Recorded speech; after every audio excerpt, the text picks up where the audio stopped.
Okay, so the next bruise I'm going to show you how to create is through what is called an alcohol-activated makeup. So alcohol-activated makeup is kind of the standard on a film set these days. It is the most durable, it gives you the most realistic finish, and it, in most cases, is fairly quick. Also, because it is alcohol activated, it works almost like a watercolor. So you're able to control how transparent or opaque the finish of the makeup is. Now, these alcohol activated makeups, you do not need to set with a powder like we did with the cream. You also do not need to do a finishing spray. They lock in on their own and they stay on their own.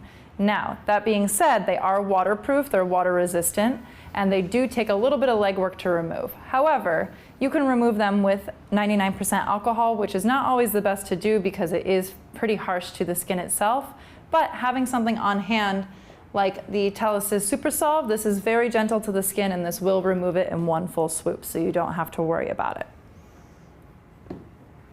Now, to begin, we have our alcohol activated palette and we have pre-poured 99% alcohol in a little cup. Again, we will be working through sponges, the same sponges as we were using for the first one, only with the torn edges again. So, you don't need a lot of alcohol to activate this, you just need a tiny little bit to saturate the top. Now in this one, you'll see it's listed with names under here. We do have an actual Bruise tone inside of here, so the first one we're going to start with is the Bruise tone. Now, you can use this top area as a mixing palette as well, because then you can take alcohol and clean the entire top of it off afterwards so it stays clean in your kit. So from the Bruise tone, you can pick up a little bit of it here. And now we're going to imagine that he got punched in the face as well. He's just getting hit all left and right here today. So imagine that he got hit right here in the face. This is right on the cheekbone. So this is going to create a bigger outpour of bruise than if it were to just be right here because it's not on the bone itself. Hitting the actual bone is going to create a much more intense trauma to the skin than if you were to hit the muscle. There's a little bit more padding on the muscle and on the tissue over in this area than there would be up here where the skin is thinner and it's closer to the bone area. So the first thing we do, similar to before, we just lightly pull around. Now, this is, like I said, this is a makeup that is activated with 99% alcohol, which the fumes may irritate the eyes slightly. If the actor feels like it's a bit irritating, just ask them to close their eyes and it should help. You should also not be using so much alcohol that they are inundated with fumes. You only need a tiny little bit of this. So working slightly outward. Now this one is a bit different because I am leaving this major area open and I'll show you why in a bit. After we have sort of this main tone down, what I'm going to do is take a clean sponge and we're going to go back in our alcohol again and we're going to go directly in with some yellow. Because this is a hit that happened on the bone itself, we want this interior area to look very swollen. So we're going to take a bit of yellow on the interior, slightly fade it out from there, but keep it fairly localized to that inner area.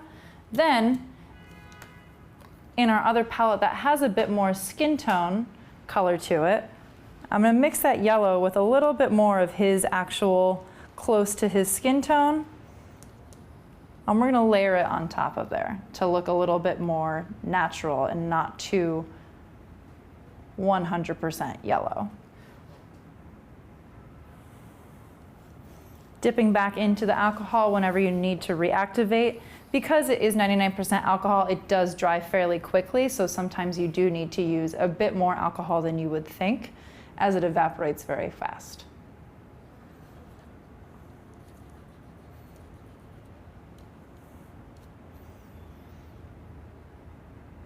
We're again working in tiny little taps. We don't want anything to be too mushed together, too blended, anything of the sort.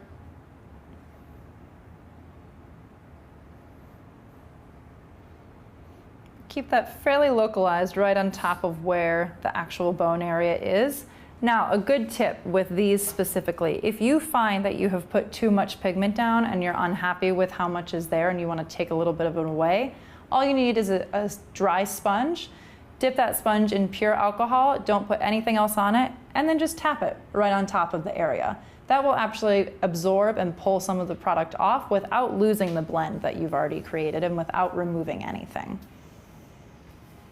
You can also take a clean sponge with just alcohol on it and help to blend a bit too.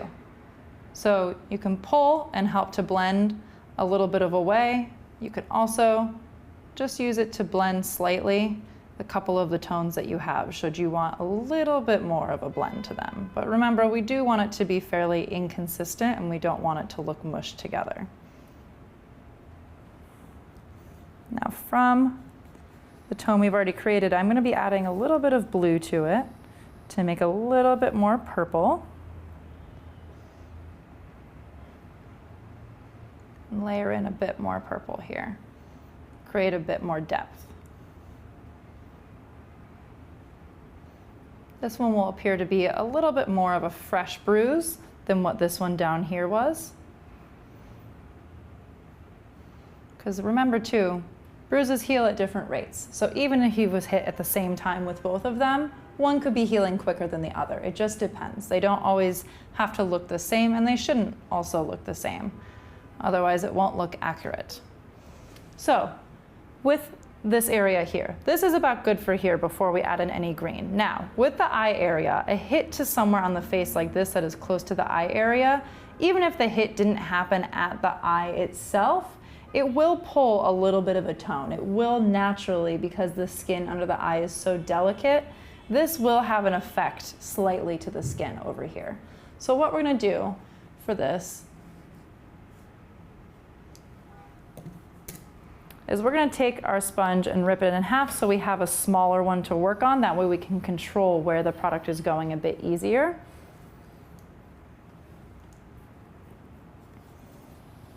And we're not going to do too much on this. It's just a little bit to bring a little bit more realism to the look. Look straight up for me. So think of giving the person a bit of a dark circle. It's almost like they have a natural dark circle here.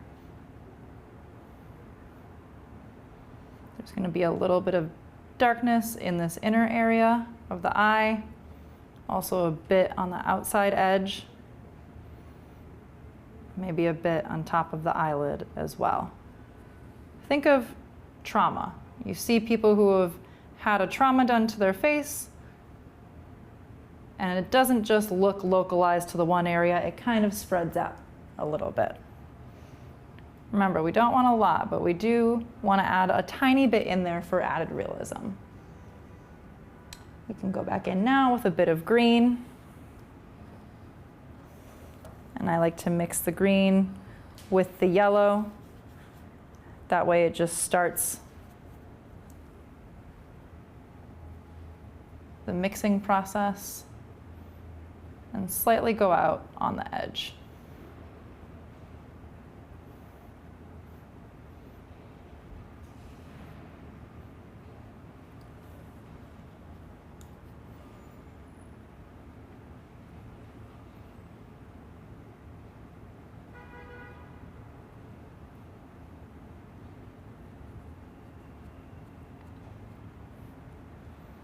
Another thing you can do too, if you're looking to add a little bit of extra depth to your look, say you just want it to stand and pop out a bit more, is you can add a tiny little black.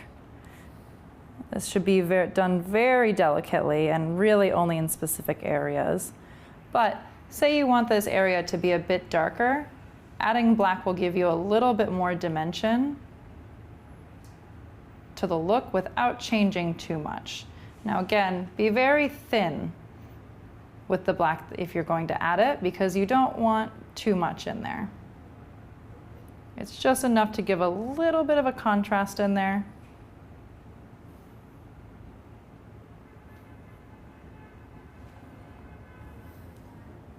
If you need to go back in with any of your purples or your bloods at this point,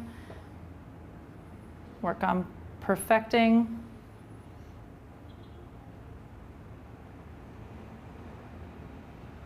how it looks. And remember too, some areas may be darker than others, depending on how your bruise is going to be healing.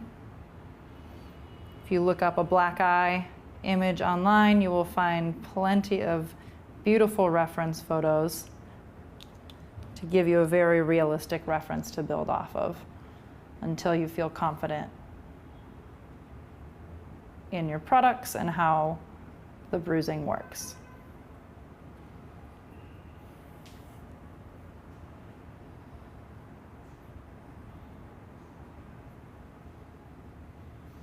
So now from here, we have a different variation of a bruise using a different product, different placement on the face, and also paying attention to the fact that it was a hit on the bone versus a hit on the muscles.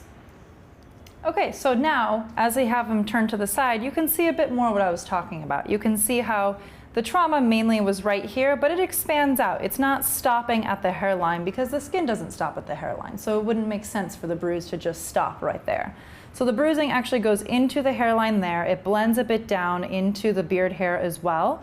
And we go up a little bit because, again, trauma doesn't just stop. It's not localized to the one area. It spreads a bit. So we go up a bit higher here. We continue onto the eye a little bit so we have an all-encompassing look here.